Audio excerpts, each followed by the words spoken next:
Welcome to a new video in my home automation series, and I received a new product from Sonoff. It is such a new product that it got released at the end of June. I'm sorry I'm a little bit late with this review, but holidays and some technical software things delayed me to get this video out on time. But what you can see is an indoor PT camera from Sonoff, which is called the PT2. So it is, I would say, very similar to the Slim 2 that I reviewed about 6 months ago, roughly.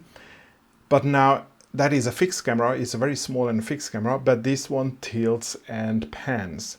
But I think other than that, it has the same function. So if you have seen the PT2, and if you love that camera, but you want something which has the same features, but also can pan and tilt, well, this guy is definitely for you. And I mean, you can already see the stats in the video, but basically it has motion tracking, motion detection, and separate human detection. So you can use it to, track any motion or record any motion, or whenever it sees humans. Of course, it does some misses. You will see some sample footage very soon in this section. But in general, it works great. And I have set this camera up using the default settings like medium sensitivity, human motion, and live tracking. And you can see that it does a really good job following me as I move around in the garage. I set it up in a garage because I just wanted to have create some recordings during the day and also overnight as well, and I thought garage is a good place. Obviously it's an indoor camera, so I didn't want to use it outside. And by the way, I mean, maybe it's getting too much light from the overhead light, but if I move it around, it should actually be tracking me. Maybe it doesn't like the fact that it's being held and there is a lot of motion happening. So besides these functions, which I really like, it has all the usual things, like it does two-way audio. There is an SD card, so it does local recording, and you can also subscribe to a special cloud storage plan where it's going to store the recordings on the cloud, and there it has some additional features recording how you can review those recordings. But even if you don't do that, you can still record in an SD card, which is, I think it's actually, you have to turn this up, which I'm not going to do when it's connected. But if you rotate the head up, then there is going to be a slot to insert the SD card, and it does the recording onto the SD card. You can set it up to motion recording or continuous recording, and it also has this event recording feature when you pair this device with, let's say, a Zigbee motion sensor or a Zigbee door sensor, and it's going to create recordings when those devices detect either motion or presence or when the door is open. So very versatile functions. You can see that it has two lights as well, so you can also set them up to also light up the scene when human is detected or motion is detected, and it has these obligatory alarm functions when it's going to use these relatively small speakers to blare some alarm sound to, let's say, an intruder. Besides these software features, as you can see, my hand in comparison, it's still a fairly small device, and it's also a very light device, and it runs out of USB-C, so you only get a USB-C cable. You don't get a power adapter, so you have to use your own. But one good news about this, that this USB-C also supports USB PD. So if you have a USB-C to USB-C cables, it's still going to work. I mean, a lot of cheaper devices don't support that, and they don't work with a USB-C to USB-C cable. And that's it. Otherwise, you see a cutout here, and then in the box there is an insert here, so you can screw that insert to the wall or the ceiling, and then push this onto it and then twist, and that's how you can lock it and then mount it. Other than that, it has some rubber feet, so it is very happy to sit on any surface and then do the usual IP camera stuff and record. Now you can see that it's trying to track me, and if I move around, it's sort of like moves. I think I'm a little bit too close for this tracking to work perfectly. Yeah, if I would be a little bit, let's say a couple of meters apart so you can clearly see my face, I think the tracking would work much better, as you have seen from the sample footage. And in this video, I'm going to show you how you can set it up in the EV-Link application and how it works, what are the different features, and how you use them and access them. And of course, if you are interested in this product, there is going to be a purchasing links in the video description. What you can see in the background is actually the new Sonoff.tech website, and that's the PT2 camera on that website. And it is defaulted to my location, so this is why it's showing the prices in euro, but that's how much it costs from the European warehouse at the moment. And I have the PT2 added to my EV-Link application as well. And to be honest, that was a fairly easy thing. You can, under the plus button, you can either use the add device or the scan functionality. There is a QR code on the bottom of the device, so you can scan that or just wait for the device to be discovered when you use the add device function. And when I open the app and I just wait for a couple of seconds for the stream to come on, now we have a live footage from my garage, which is very untidy. There's tools everywhere and loads of stuff and everything. But you can pan around, you can zoom around, and then, well, sorry, not zoom because it's only a pan and tilt camera, but you can look around, you can go up and down, and you can see various things in the garage. Yeah, it's very messy. But what I really like about these, which is sometimes it's not available in PT cameras, is you have a preset feature. So you can have up to 6 presets, which are basically just stored locations within the on the camera, and you can just easily record them. And the camera always moves to that location, and it does it much quickly than if you would do it manually. Especially if you are on a slower network, you always overshoot. You tend to go back, and then it takes moving around so much time. But if you have a couple of spots that you want to always check, then you can call these presets and the camera quickly moves to that location, and then you can, that's it. It's very simple.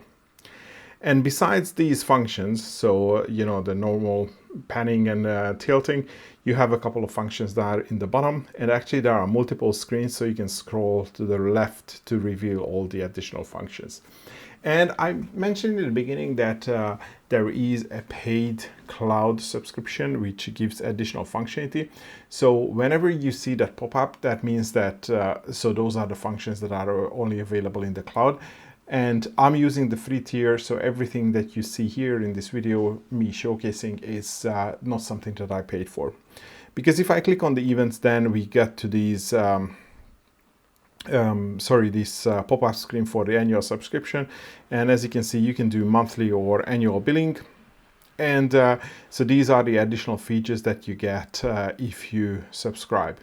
But of course, I mean, even without subscribing, you can create recordings on the SD card. You can create recordings based on, event recordings or continuous recordings. But you won't be able to, for example, review fast review of these video footages, because it's always going to be enormous speed.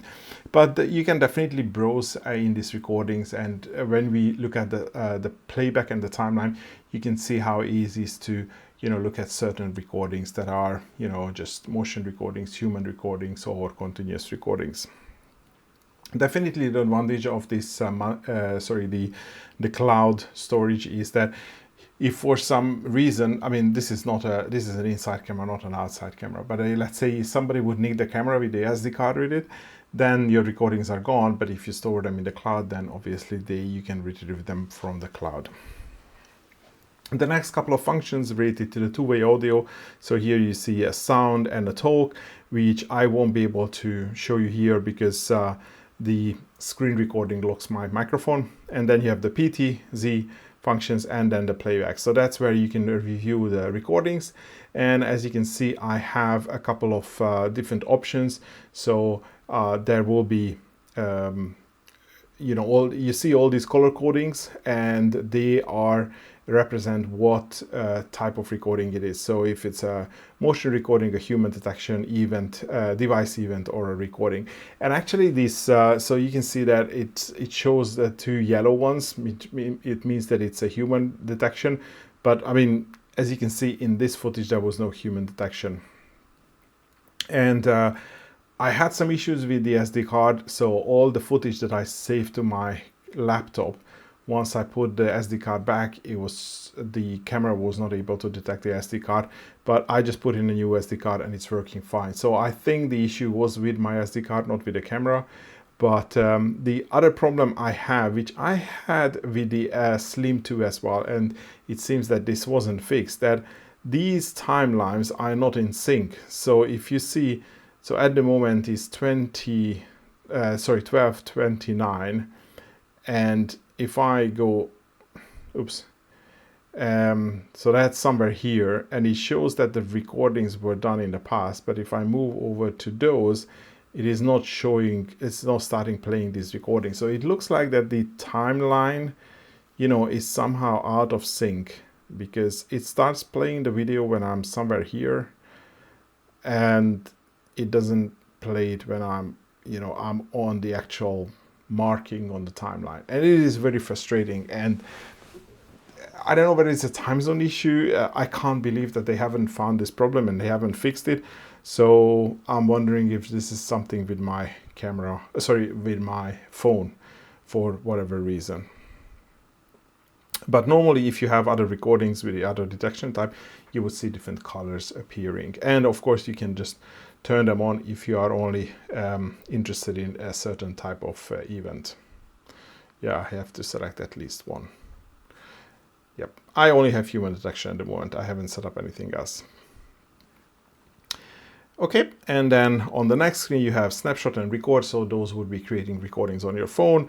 You have the album, which brings up your, you know, again, your options to cloud and the local.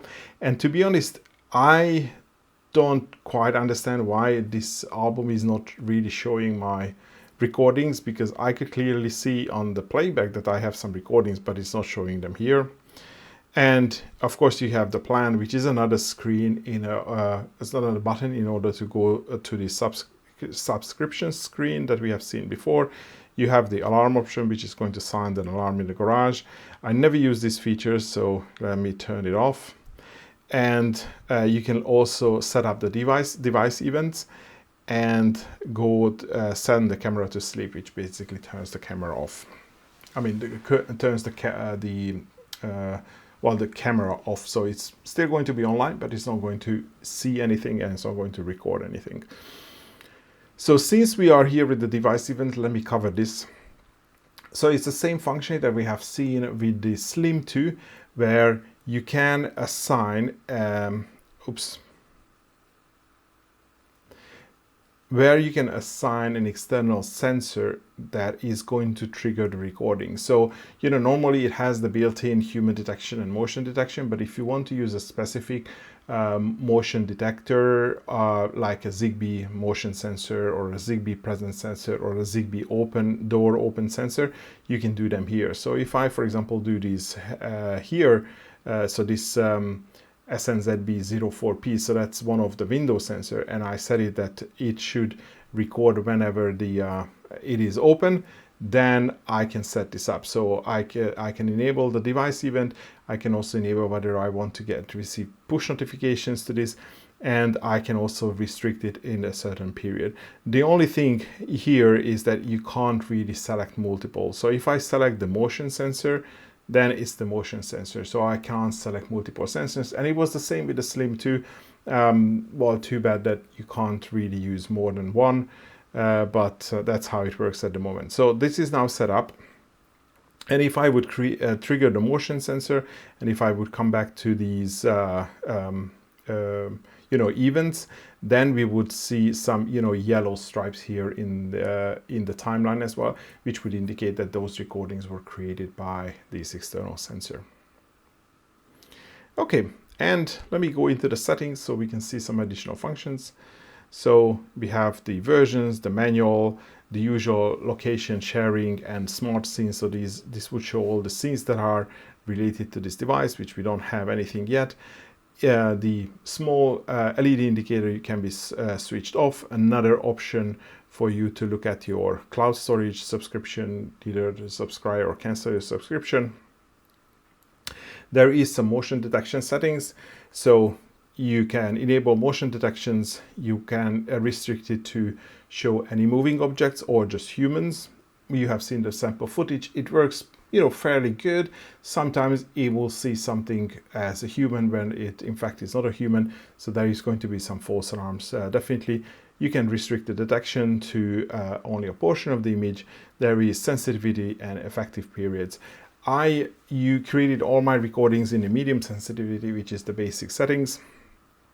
And of course, the effective period is 24/7 at the moment. But again, you can restrict it so that the motion detection only works, let's say, daytime or nighttime. If it's in the office, then it only works when, let's say, out of office hours.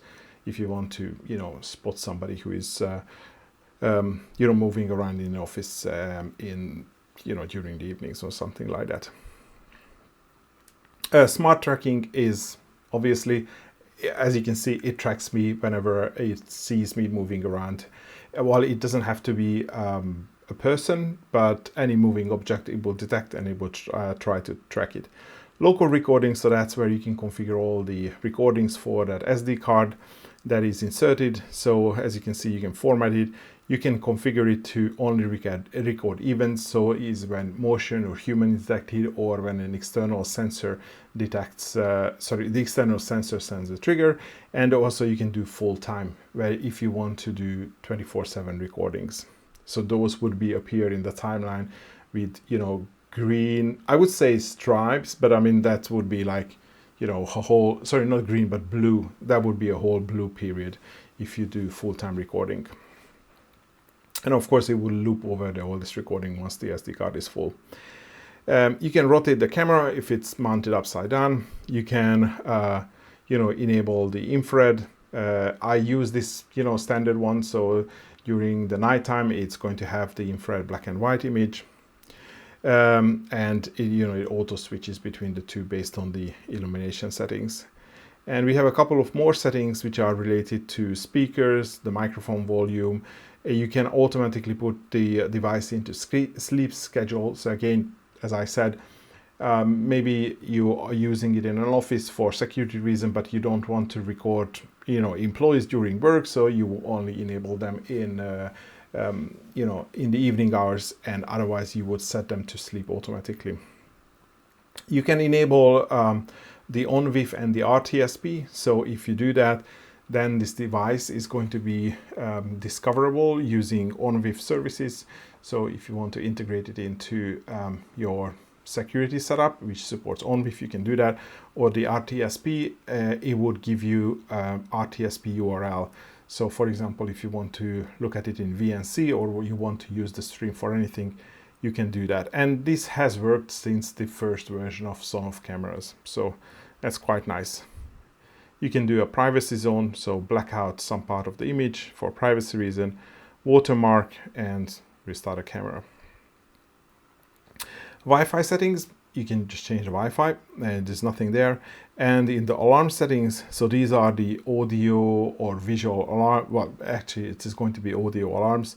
So I always disable these, but I'm just going to quickly go through the various options. So you can select the sound, which is going to be played from the speakers, and you can restrict the time. And then you can also set whether the motion or human detection triggers either the sound or the light.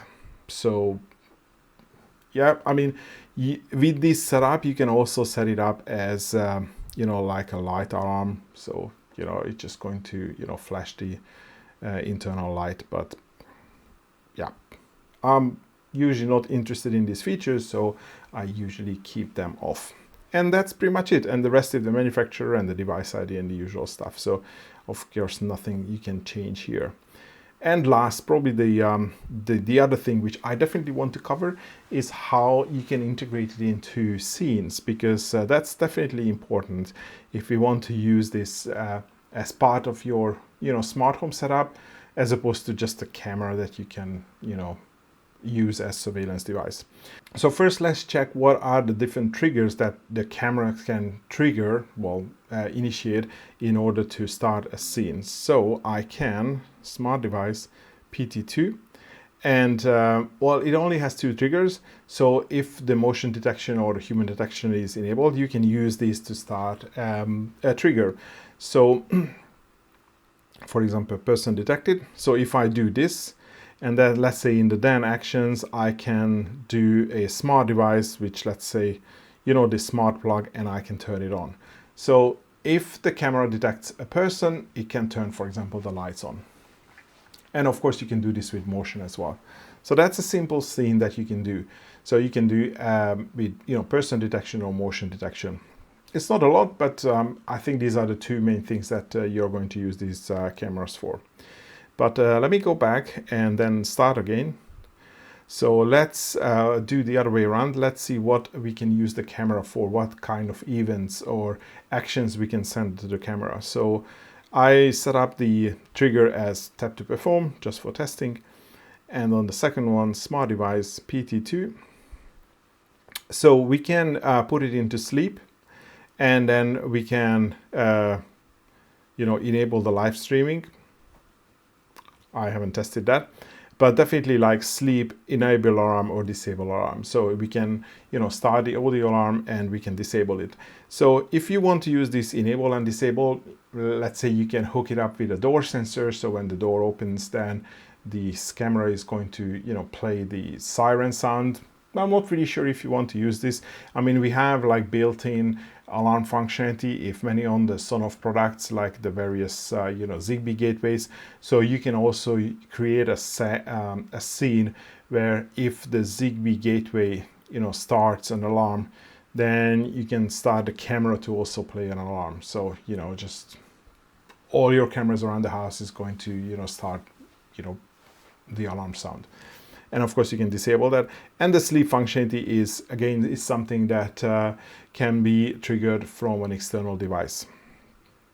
Sorry, I just realized that you put the camera to stream sleep, and you wake up the camera from sleep by view live streaming. So again, let's say you only want this camera to recording when you are out.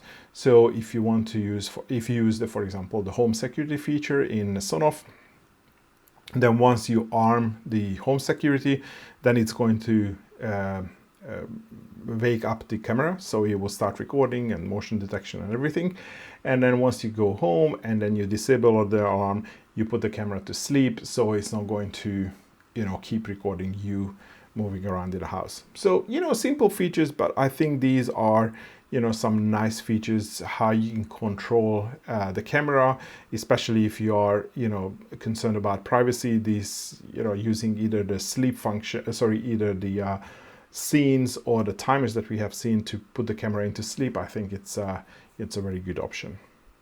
And this pretty much concludes my review of this Sonoff PT2 point and tilt indoor camera. If you like this product, I'm going to have some affiliated links in the video description.